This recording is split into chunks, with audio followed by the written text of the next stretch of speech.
જૂનાગઢમાં જિલ્લા વિકાસ અધિકારીએ ગ્રામ પંચાયતોનો ડેડ સ્ટોક જમા કરાવવા માટે આદેશ કર્યો છે। ગ્રામ પંચાયતના પૂર્વ અને હાલના સરપંચોને ડેડ સ્ટોક જમા કરાવવા આદેશ કરવામાં આવ્યો છે।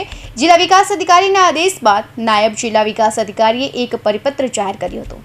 જૂનાગઢમાં જિલ્લાના તમામ તાલુકા વિકાસ અધિકારીઓને ગ્રામ પંચાયતોનો ડેડ સ્ટોક અને માલ સામાન હસ્તાંતર કરવા સૂચના અપાઈ છે। તે ઉપરાંત 5 દિવસમાં આ મુદ્દે તપાસ અહેવાલ રજૂ કરવાનો પણ જિલ્લા વિકાસ અધિકારીએ આદેશ કર્યો છે।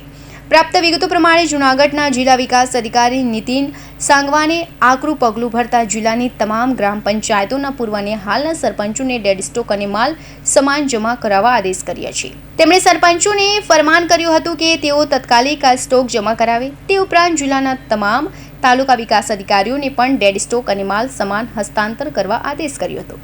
જિલ્લા વિકાસ અધિકારીના આદેશ બાદ નાયબ જિલ્લા વિકાસ અધિકારીએ એક પરિપત્ર જાહેર કર્યો હતો। આ પહેલા જૂનાગઢ જિલ્લા સરપંચ યુનિયનના પ્રમુખે નાયબ જિલ્લા વિકાસ અધિકારી સામે મન ફાવે તેમ વર્તન કરતા હોવાનો આક્ષેપ કર્યો હતો।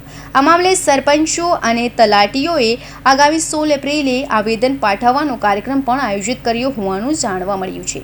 સરપંચશ્રીઓ, સૌ યુનિયનના મંડળના સૌ કર્મચારી મિત્રો, અમારા તાલુકાના સૌ સદસ્યશ્રીઓ, જિલ્લાના સૌ સદસ્યશ્રીઓ અમને આમાં સહકાર આપે, સરપંચ યુનિયનને સહકાર આપી અને આ લોકશાહી દેશની અંદર પોતે પોતાની વાત રજૂ કરી શકે એવો માહોલ ઊભો કરી આ માત્ર ને માત્ર એક જૂનાગઢ જિલ્લા પૂરતી વાત છે। તો આ યુનિયન અને આંદોલન આખા ગુજરાતમાં ન ફેલાય એના માટે આઈબી વિભાગ, એસપી સાહેબ અને કલેક્ટર સાહેબ ખાસ સતર્ક રહે અને સતર્ક રહીને આ ડીડીઓના મનસ્વિવર્તનના એમની ચેમ્બરની અંદર પણ એમના કેમેરા ચેક કરે અને એમના મારફત અપાતી વખતની સૂચનાઓ પણ ચેક કરે એવી મારી નમ્ર વિનંતી છે। જિલ્લા વિકાસ અધિકારીના આદેશ મુજબ જે ગ્રામ્ય પંચાયતના સરપંચે આ ડેડ સ્ટોક જમા નહીં કરાવ્યો હોય તેમની સામે કાર્યવાહી થવાની શક્યતાઓ છે।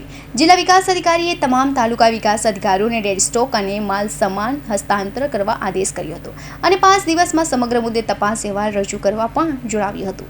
જિલ્લા વિકાસ અધિકારીના આ પ્રકારના ફરમાનથી સરપંચોમાં અનેક સવાલો ઊભા થયા છે।